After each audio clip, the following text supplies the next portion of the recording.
Primeiro vídeo, Sociologia. Olá, graça e paz do Senhor Jesus, seja muito bem-vindo à nossa matéria de Sociologia.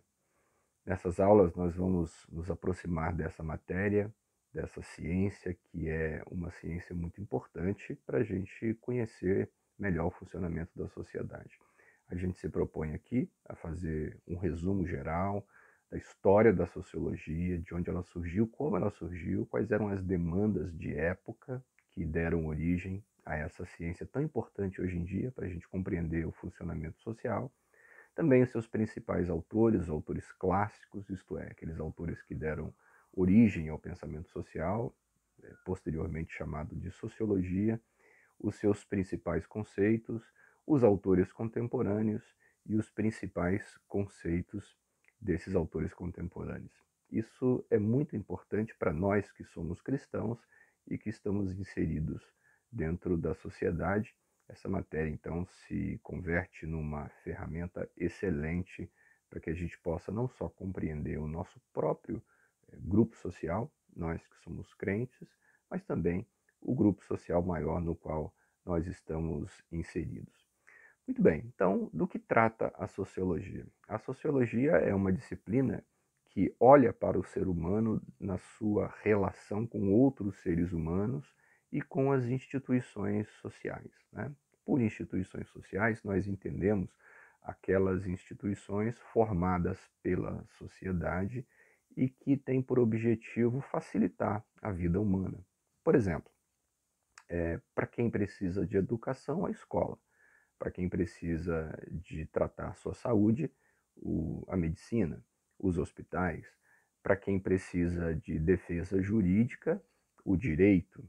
Para quem precisa trabalhar a sua espiritualidade, a religião. Ou seja, escola, hospital, religião, todas essas instituições, elas são instituições sociais que têm por objetivo facilitar, coordenar, disciplinar, ordenar a vida humana.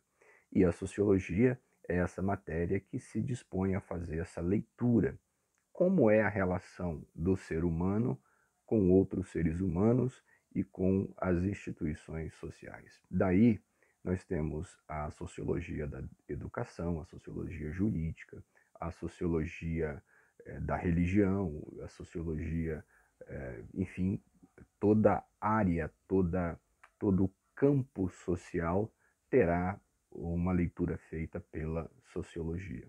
Muito bem, então, nos aproximando dessa matéria, a sociologia nos ajuda a nós, crentes, a entendermos a nossa relação com a sociedade, a nossa relação conosco mesmo, o campo social de onde nós viemos e onde nós frequentamos e a sua relação com os demais campos da nossa sociedade. Como a Bíblia sugere, nós somos uma sociedade dentro da sociedade. Foi assim desde o princípio. Como eclésia, como igreja, assembleia, como ajuntamento de pessoas, nós vivemos dentro de uma sociedade maior, no entanto, nós respeitamos os nossos próprios valores, nós temos os nossos próprios valores, que em nenhuma instância vão entrar em conflito com valores jurídicos. Por exemplo, nós vivemos de maneira harmônica com a sociedade, as instituições sociais, de maneira a cooperar positivamente com elas. Mas como cidadãos do reino de Deus, como membros dessa assembleia, essa eclésia, nós temos os valores que nós abstraímos da palavra de Deus, somos ensinados pela palavra de Deus, né? Conforme a gente pode ler em Efésios capítulo 2, versículo 15, Colossenses capítulo 3, versos 9 e 10, onde o apóstolo Paulo orienta os membros dessa assembleia, os membros desse ajuntamento, na melhor forma de viver os valores da palavra de Deus. Bom, então a sociologia como ciência, ela tem origem a partir das grandes revoluções sociais, né? No mundo moderno, ou seja, aquele mundo inaugurado com o final da Idade Média, e existem alguns marcos para a gente entender essa nova era, que nós chamamos de Idade Moderna, por exemplo, as grandes navegações, a instituição do capitalismo comercial, que mobilizou a Europa como um todo, né? Principalmente os países mais mercantilistas, como Portugal, Espanha, Holanda, Inglaterra, os primeiros grandes impérios marítimos que, pelos grandes investimentos que fizeram nas navegações, transformaram o mundo de uma maneira geral, né? E depois disso se sucede a Reforma Protestante, que, embora tenha uma origem religiosa, ela vai impactar diretamente a política e a economia dos vários estados europeus, né? E, consequentemente, no futuro de todo o mundo ocidental. Os estados mais impactados, sem dúvida nenhuma, serão a Alemanha, a Inglaterra, os Estados Unidos, e dessa reforma protestante surgem não só novas igrejas, porque até então havia uma única igreja, a Igreja Católica Apostólica Romana, mas também repúblicas. É o pontapé inicial para uma grande revolução das sociedades, né? E a sociologia olha também para a reforma protestante com um olhar científico muito cuidadoso. Por exemplo, nós podemos ler a Ética Protestante e o Espírito do Capitalismo de um dos três clássicos da sociologia, o alemão Max Weber, que faz uma leitura de o quanto a religião protestante, o novo braço protestante da religião cristã, influenciou o início do capitalismo que foi se desenvolvendo nesse capitalismo que a gente observa nos dias de hoje. Para ele, por exemplo, a nova ascese cristã, ou seja, o desejo radical de separação da vida social, sobretudo da separação do Estado, deu origem a uma nova ética, uma ética do trabalho, do acúmulo e do reinvestimento dos ganhos no próprio trabalho. Isso fortaleceu sobremaneira o capitalismo conforme nós o observamos hoje. Então, para Max Weber, um sociólogo alemão, a ética protestante das igrejas à época, como presbiterianas, batistas, congregacionais, elas, de certa forma, influenciaram definitivamente na consolidação daquele primeiro capitalismo, que no início era um capitalismo comercial, ou seja, das grandes navegações, da expansão das rotas comerciais, e fizeram com que o capitalismo chegasse ao que ele chegou hoje, né? Aquele foi o pontapé inicial, para que o capitalismo fosse um sistema econômico e político hegemônico no mundo atual. Portanto, as revoluções sociais iniciadas com as grandes navegações, a instauração do mercantilismo, começaram a causar grandes turbulências e reestruturações nas sociedades, de maneira que foi preciso reordenar essa sociedade. Bom, a princípio, os primeiros a fazerem análises das novas formas que as sociedades antigamente feudais e agora capitalistas e burguesas, os primeiros a observar essas grandes reestruturações foram os filósofos, né? Que sempre, desde a época dos pré-socráticos, né?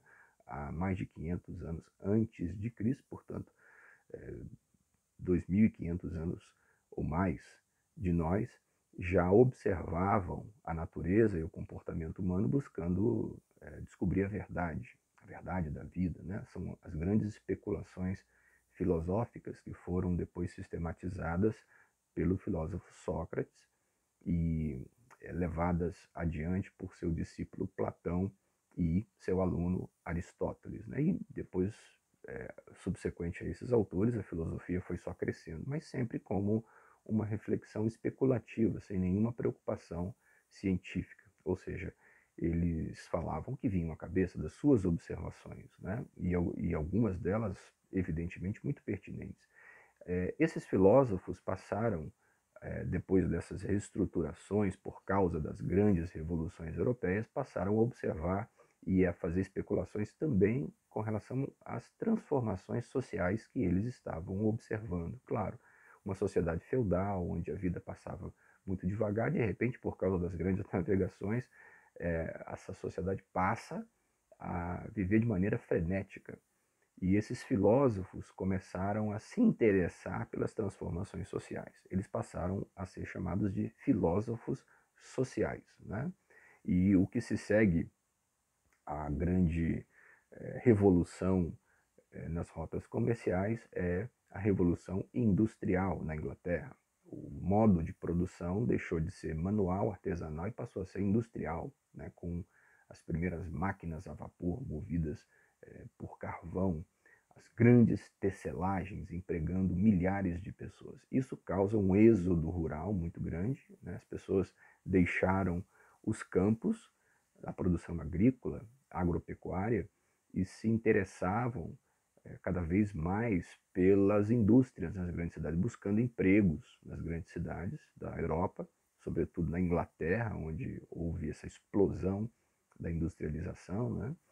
E cada vez mais as grandes cidades foram inchando e os problemas sociais foram se multiplicando, fome, miséria, desemprego, muita gente querendo vagas de emprego, sem que, evidentemente, as indústrias pudessem absorver todo esse contingente de trabalhadores. Então, doenças, violências, enfim, as sociedades, sobretudo as sociedades britânicas, começaram a multiplicar de uma década para outra, de forma desordenada, as suas populações. E esses filósofos sociais passaram a observar as causas e efeitos dessa industrialização. Eles foram, por assim dizer, os precursores desse pensamento social. E essa filosofia social, ela vai se estender quando da época do iluminismo, ou seja, já na virada do século XVIII para o século XIX, com os grandes pensadores iluministas franceses, sobretudo, né? Entre eles Voltaire, Diderot e talvez o mais conhecido deles, Jean-Jacques Rousseau, aquele autor da obra mais famosa nessa época, mais lida aqui no Brasil, que é O Contrato Social. Ele propõe que a sociedade, ela, para se organizar, ela faz um contrato tácito. As partes se organizam de maneira a que um industrial produz, um comerciante vende, um profissional da saúde cuida da saúde dos dois, um profissional de segurança cuida da segurança de todos eles e assim por diante. Então, a sociedade, para funcionar, de acordo com Jean-Jacques Rousseau, é preciso que haja um contrato social. E esse pensamento, primeiro filosófico e especulativo, começa a ganhar na França, principalmente na França, a princípio, um pensamento um pouco mais metodológico. E a gente tem, então, na figura de Auguste Comte, a gente tem uma sistematização desse pensamento. Auguste Comte, precursor do positivismo, é alguém que, ao final do seu trabalho, ou como conclusão do seu trabalho, propõe que haja uma reordenação do pensamento social a partir das ciências naturais. E ele imaginava que a sociedade devesse observar essas regras das grandes disciplinas sociais, da anatomia, da física. Se as sociedades estavam, por causa das grandes revoluções, tanto industriais como humanísticas, desordenadas, era preciso reordená-las a partir de uma lógica linear, ou seja, de uma física social. Assim como a física na matemática, no cálculo, ela tem por objetivo um pensamento linear, organizado, a sociedade deveria funcionar dessa mesma forma. Então, essas grandes revoluções do mercantilismo, a Revolução Industrial na Inglaterra e também na França, e o ideário luminista começaram a dar, então, a forma a esse pensamento que se iniciou como filosofia social e hoje ela evoluiu para aquilo que nós chamamos de sociologia, né? Então, a sociologia, ela tem por objetivo, e começou e nasce com esse objetivo, de observar a sociedade, fazer as suas análises econômicas, demográficas, e ela foi ganhando espaço cada vez mais nas academias, e ela se transformou um importante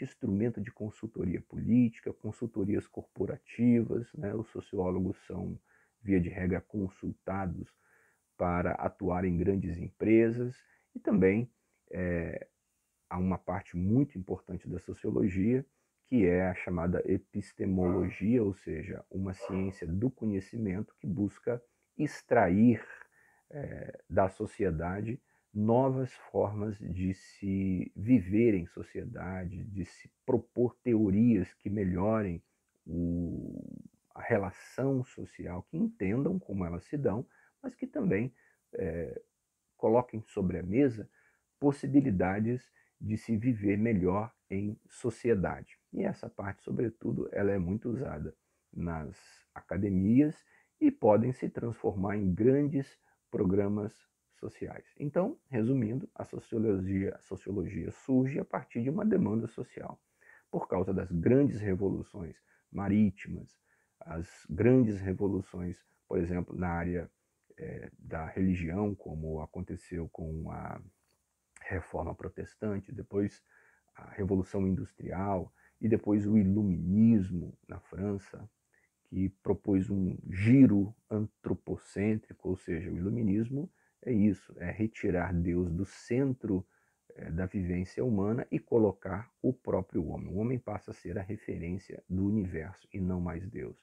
Enfim, ela surge como um pensamento, primeiro filosófico, depois ela sente a necessidade de se criar um método e se transformar, não deixando de ser uma simples filosofia, se transformar numa ciência tal como ela é hoje, que tem seu próprio método, que tem seus campos de estudo muito bem definidos e que se converteu numa importante ferramenta não só para entender o funcionamento, os fenômenos sociais, mas também tem por objetivo fazer uma interpretação e colocar sobre a mesa possibilidades de se melhorar a vida social como um todo.